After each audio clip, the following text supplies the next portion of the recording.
ਵਾਹਿਗੁਰੂ ਜੀ ਕਾ ਖਾਲਸਾ ਵਾਹਿਗੁਰੂ ਜੀ ਕੀ ਫਤਿਹ। ਬੱਚਿਓ ਅਸੀਂ ਅੱਜ ਟੌਪਿਕ ਨੈਕਸਟ ਕਰਨ ਲੱਗੇ ਹਾਂ ਐਡਵਾਂਟੇਜਸ ਆਫ ਕੋਆਪਰੇਟਿਵ ਸੁਸਾਇਟੀ।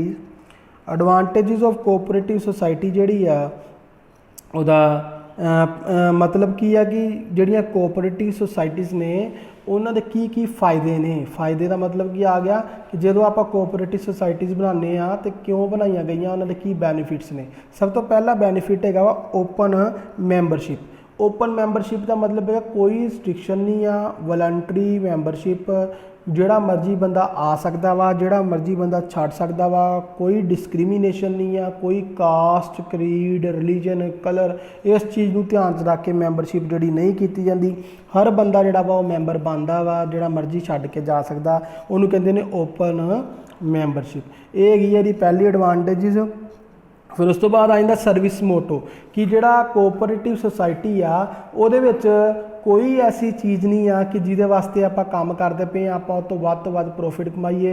दूजे बिजनेसिस दे वांग इहदे विच नहीं कीता जांदा। इहदा मेन मकसद हुंदा वा कि आपां नॉन प्रॉफिट चीज़ां जिहड़ियां वा, नॉन प्रॉफिट सिस्टम नाल चलना वा ते वध तों वध सर्विसिस जिहड़ियां प्रोवाइड करनियां वा मैंबरस नूं। जो भी मैंबर सोसाइटी जिहड़े आ ओह बने आ उन्हां नूं सस्ते रेट दे उत्ते, इंटरस्ट रेट दे उत्ते आपां उन्हां नूं लोन वगैरह प्रोवाइड कराने आ, उन्हां नूं गुड्स वगैरह प्रोवाइड करनियां वा, चीप रेट दे उत्ते उन्हां दी फाइनैंशियल हैल्प करनी आ। ये सारियां चीज़ां जिहड़ियां वा कोआपरेटिव सोसाइटी का मेन मोटिव जिहड़ा होएगा वा।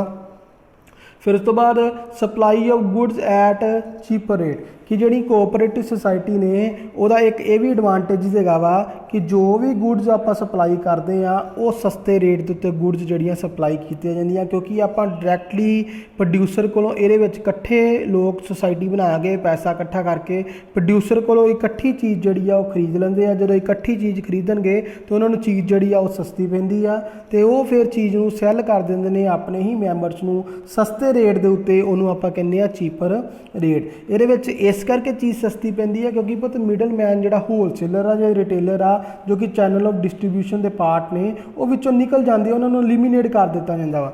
जो प्रॉफिट होलसेलर ने कमाना वो भी बच जाता, जो रिटेलर ने कमाना वो भी बच जाता। तो जिहड़ा बचिया होया प्रॉफिट आ उन्नी ही सस्ती चीज़ जिहड़ी आ मैंबरस नूं प्रोवाइड जिहड़ी आ वो कर दित्ती जाती है ते रैगूलर सप्लाई जिहड़ी आ चीप रेट दे उत्ते जिहड़ी आ वो कीती जाती है।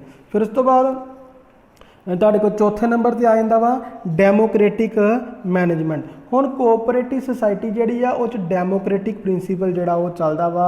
क्यों चलदा वा? क्योंकि इहदे विच कोई ऐसी चीज़ नहीं हैगी कि जेकर कोई बंदा कहे कि मैं लाख रुपया लाया वा तो तू 50,000 लाया तो मैं तेरे तो ज़्यादा वड्डा मैंबर आ, मेरी गल ज़्यादा मन्नी जानी चाहिए है। नहीं, इहदे विच सारे लोग बराबर ने, चाहे किसी ने 1000 लाया वा, चाहे किसी ने 50,000 लाया, चाहे किसी ने लाख लाया, सारे मैंबर जिहड़े आ वो एक दूजे के बराबर ने।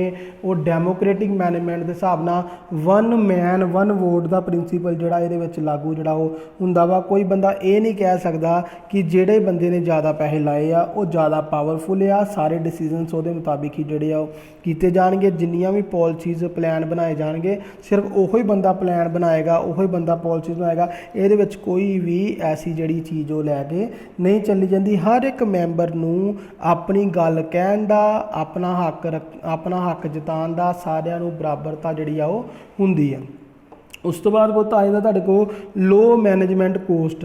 लो मैनेजमेंट कोस्ट का मतलब हैगा वा कि जिहड़ी कोआपरेटिव सोसाइटी आ उहनूं मैनेज करन वास्ते जिहड़े परसन सिलैक्ट कीते जांदे आ, जिन्हां विचों कुछ जिहड़े आपां एग्जीक्यूटिव बना दिंदे आ, कुछ आपां कैशियर बना दिंदे आ, कुछ आपां बंदा जिहड़ा वा उहनूं मान लो उहनूं आपां जिम्मेवार ला दिंदे कि तूं सारा हिसाब किताब रखना वा। तो ये सारियां चीज़ां जिहड़ियां वा वो मैंबरस दे विचों ही कीतियां जांदियां है। फिर जदों भी कोई काम करना पैना तो मैंबर दे विचों ही काम जिहड़ा वो कीता जांदा वा।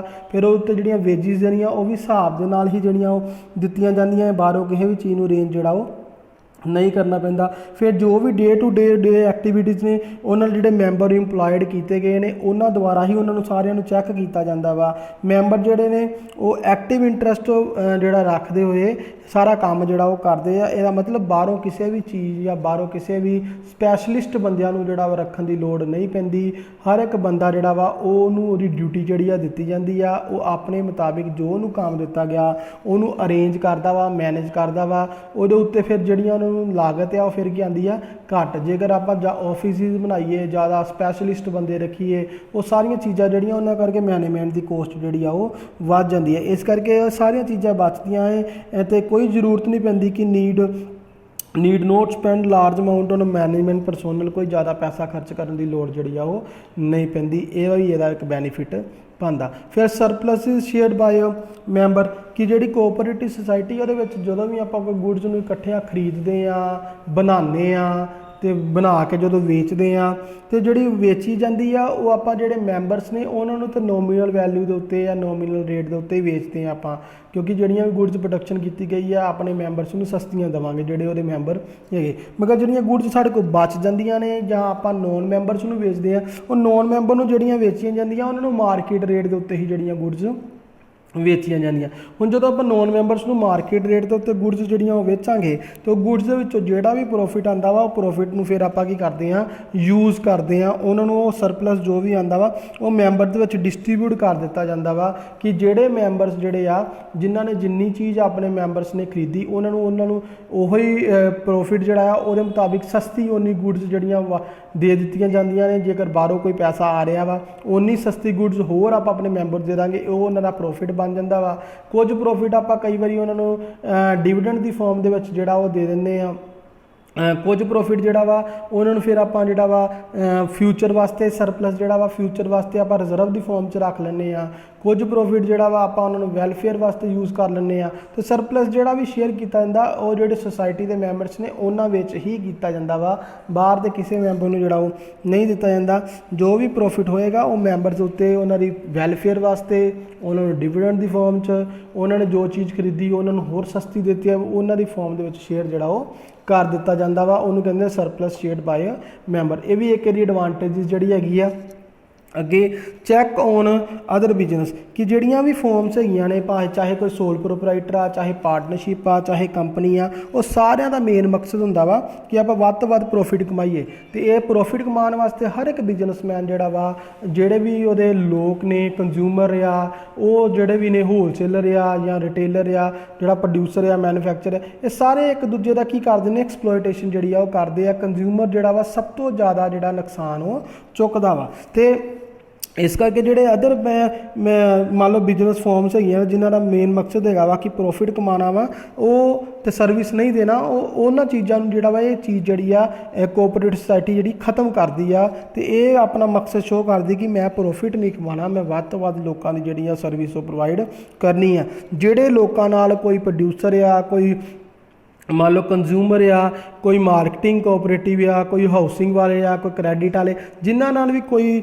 ਮੰਨ ਲਓ ਕੋਈ ਐਕਸਪਲੋਇਟੇਸ਼ਨ ਹੋ ਰਹੀ ਆ, ਉਹਨਾਂ ਚੀਜ਼ਾਂ ਨੂੰ ਰੋਕ ਕੇ ਉਹਨਾਂ ਚੀਜ਼ਾਂ ਨੂੰ ਉਹਨਾਂ ਬੰਦਿਆਂ ਨੂੰ ਜਿਹੜਾ ਉਹਨਾਂ ਕੰਜ਼ਿਊਮਰਸ ਨੂੰ ਜਿਹੜਾ ਵਾ ਬਚਾਉਣਾ ਵਾ। ਇਹਨਾਂ ਦੀ ਇਹ ਮੇਨ ਮੋਟਿਵ ਜਿਹੜਾ ਉਹ ਹੁੰਦਾ। ਇਸ ਕਰਕੇ ਕੀ ਕਰਦੇ ਆ ਕਿ ਸੁਸਾਇਟੀ ਵਾਲੇ ਇਕੱਠੀ ਚੀਜ਼ ਖਰੀਦ ਕੇ ਰੀਜ਼ਨੇਬਲ ਪ੍ਰਾਈਸ ਦੇ ਉੱਤੇ ਗੁੱਡਸ ਜਿਹੜੀਆਂ ਉਹਨਾਂ ਨੂੰ ਪ੍ਰੋਵਾਈਡ ਕਰ ਦਿੰਦੇ, ਤਾਂ ਕਿ ਜਿਹੜੇ ਲਾਰਜ ਸਕੇਲ ਜਾਂ ਮੋਨੋਪਲੀ ਜਿਹੜੇ ਰੱਖਦੇ ਨੇ ਬਿਜ਼ਨਸਿਸ, ਉਹ ਕਿਸੇ ਦੀ ਐਕਸਪਲੋਇਟੇਸ਼ਨ ਵਗੈਰਾ ਜਿਹੜੀ ਆ ਉਹ ਨਾ ਕਰ ਸਕਣ, ਉਹਨਾਂ ਚੀਜ਼ਾਂ ਤੋਂ ਬਚਾ ਸਕਣ। ਇਹ ਵੀ ਇੱਕ ਇਹਦਾ ਬੈਨੀਫਿਟ ਜਿਹੜਾ ਉਹ ਬਣਦਾ। ਉਹ ਤੇ ਇਹ ਕੁਝ ਹੈਗੀਆਂ ਨੇ ਇਹਨਾਂ ਦੀਆਂ ਐਡਵਾਂਟੇਜਿਸ ਜਿਹੜੀਆਂ ਉਹਨੂੰ ਪੜ੍ਹ ਲੈਣਾ ਬੜੀਆਂ ਈਜ਼ੀ ਨੇ।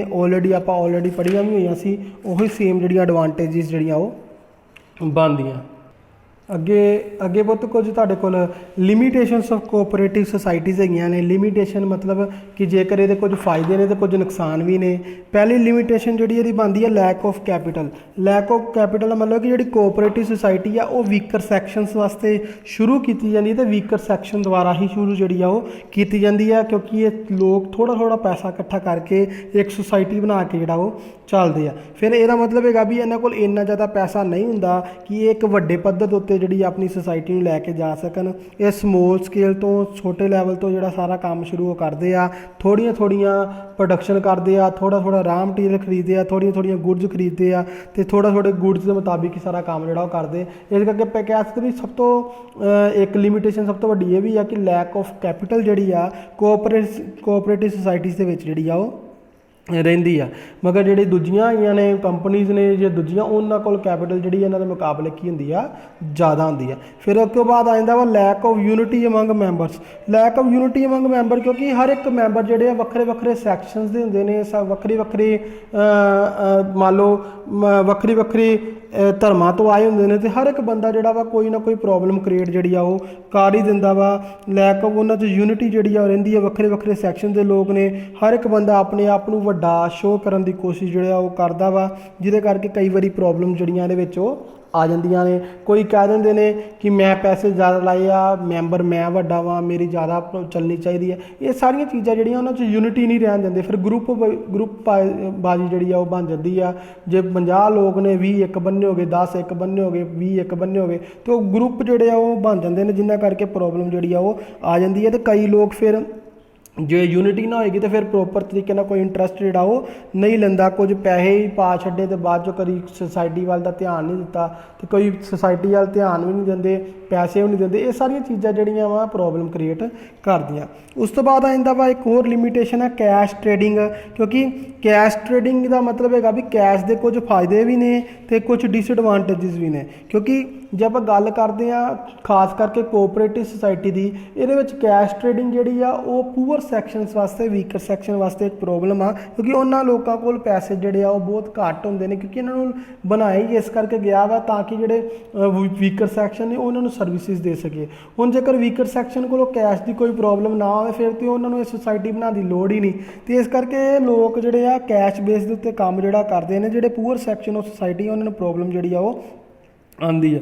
ਕਹਿੰਦਾ ਇਹ ਪਰਸਨਸ ਨੂੰ ਜਿਹੜੀ ਆ ਕ੍ਰੈਡਿਟ ਦੀ ਜ਼ਰੂਰਤ ਜਿਹੜੀ ਆ ਉਹ ਹੁੰਦੀ ਆ, ਮਗਰ ਜਿਹੜੇ ਪ੍ਰਾਈਵੇਟ ਟਰੇਡਰ ਨੇ ਕਹਿੰਦਾ ਪਿਆ ਵਾ ਉਹ ਜੋ ਵੀ ਪ੍ਰਾਈਵੇਟ ਟਰੇਡਰ ਨੇ ਇਹ ਕੈਸ਼ ਦੇ ਉੱਤੇ ਸਾਰੀਆਂ ਗੁੱਡਸ ਦਿੰਦੇ, ਮਗਰ ਪ੍ਰਾਈਵੇਟ ਟਰੇਡਰ ਜਿਹੜੇ ਨੇ ਉਹ ਗੁੱਡਸ ਜਿਹੜੀਆਂ ਵਾ ਉਧਾਰ 'ਤੇ ਵੀ ਦੇ ਦਿੰਦੇ ਨੇ।